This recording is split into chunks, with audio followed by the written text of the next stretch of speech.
I think it's over. I don't want to deal with them anymore. They're scum. You know what scum is? They're scum. They're sick people. They're led by sick people. And they're vicious, violent people. And if they had a nuclear weapon, they'd use it. As far as I'm concerned, it's over. I'll speak to our negotiators. They want to negotiate. They're good people. Steve Witkoff, Jared Kushner. But they have to come back to me. As far as I'm concerned, it's just a waste of time dealing with them. They're liars. We make a deal. And if I make a deal with him, we have a deal. And he goes out, he talks. We make a deal. Everyone's agreed. No nuclear weapon. We make a deal. They go outside, talk to the press. They say, we never even talked about it. There's something wrong with them. They're cuckoo.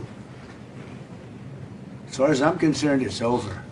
Donald Trump has declared that, as far as he is concerned, it's over for Iran.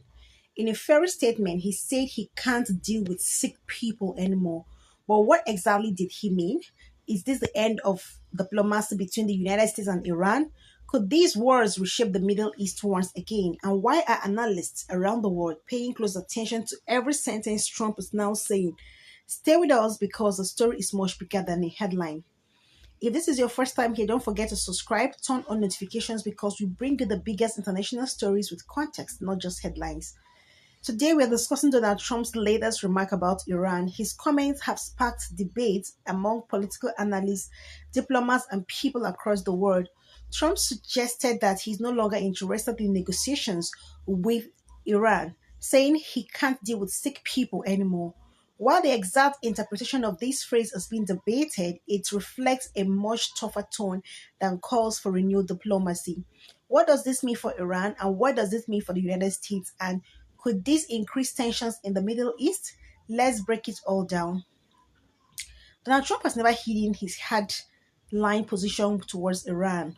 During his first presidency, he withdrew the United States from the 2015 Iran nuclear agreement, arguing that the deal gave Tehran too much while doing too little to stop its regional influence. He also imposed severe economic sanctions that placed enormous pressure on Iran's economy. Trump argued that maximum pressure would force Iran back to the negotiating table. Iran, however, insisted that the sanctions amounted to economic warfare, since their relations between both countries have remained extremely tense. Every statement from either side now attracts worldwide attention because both nations have significant influence in global politics and energy markets. When Trump reportedly said he can't deal with sick people, many interpreted it as criticism of Iran's leadership rather than the Iranian people. Political leaders often use strong language to communicate determination to supporters. He's not literally against Iran, but the policies and their unstableness in the negotiations, right? Some analysts believe Trump was signaling that he sees little value in negotiating with officials who he believe are acting aggressively. Others argue the statement was intended primarily for his political audience, reinforcing his long standing image as a leader who prefers pressure over compromise. Regardless of the interpretation, the statement indicates a tougher diplomatic pressure. Now, why the US and Iran have been enemies for decades? Let's talk about that. To understand today's situation, we need to look back. Relations between the United States and Iran deteriorated dramatically after 1979 Iranian Revolution. The US-backed Shah was withdrawn and the American embassy in Tehran was seized. Since then, mistrust has shaped relationship between the two countries. Over the decades, there has been disputes over Iran's nuclear program, regional military influence, support for armed groups, economic sanctions, military incidents in the Gulf. Each American administration has handled Iran differently. Some favor diplomacy, others prefer sanctions and pressure. Trump clearly belongs to the latter group. And could this lead to war? This is the question many people ask whenever tension arises. The answer is that strong political statements do not automatically mean military conflict. Countries often exchange harsh rhetoric without direct words. And this is just to send a strong message that they meant what they say. However, history also shows that misunderstandings, military accidents, or retaliatory actions can quickly increase tensions. Both the United States and Iran understand the enormous cost of a full scale conflict. And this is one reason why diplomacy, even when difficult, often continues behind the scenes. And how this can affect the world. The impact goes beyond America and Iran. Whenever tensions increase in the Middle East, oil prices may become volatile, financial markets can react, shipping through strategic waterways may face uncertainty, investors become cautious, countries dependent on imported fuel may experience higher costs. This is why governments worldwide monitor development closely. And this is not simply a regional issue, it has a global economic implication.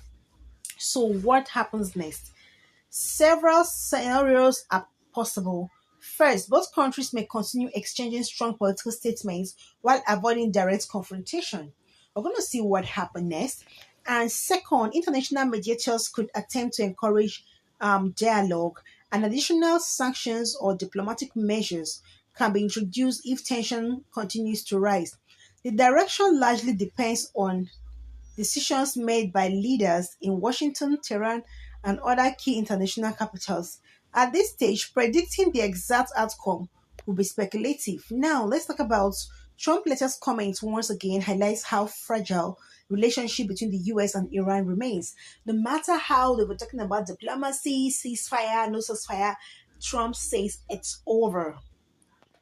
Whether his remarks are viewed as political messaging, diplomatic pressure, or a warning, they underscores the continuing challenges in one of the world's most sensitive geopolitical relationships.